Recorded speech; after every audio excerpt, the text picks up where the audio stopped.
शांत वातावरण दिसतंय, निसर्ग एकदम फ्रेश आहे. बघू शकताय. चला ट्रॅक्टर चाललेलं आहे आपलं. हे बघा, एक राऊंड होणार आहे आता कंप्लीट. आणि आज आपली कॅमेरामन आहे काव्या पालव. तुम्हाला दिसणार नाही, पण तिचा आवाज तुम्हाला नक्की मी नंतर दाखवीन तुम्हाला ती कोण आहे ती. बघू शकताय तुम्ही ते बघा तिकडे. एक राऊंड माझं होत आलं आहे कंप्लीट.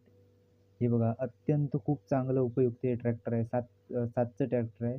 12चं ट्रॅक्टरपेक्षाही 7चं ट्रॅक्टर चांगलं, म्हणजे चांगली नांगरणी होते. खूप चांगली नांगरणी होते. हे बघा, बघू शकताय तुम्ही ते. इथे बघू शकताय नांगरणी कशा पद्धतीने असते करायची.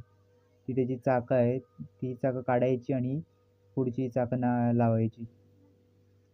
आणि परत जेव्हा तुम्ही घरी नेत असाल तेव्हा ती चाकं काही काढायची, लोखंडाची चाकं ती काढायची आणि ही रबरी चाकं लावायची.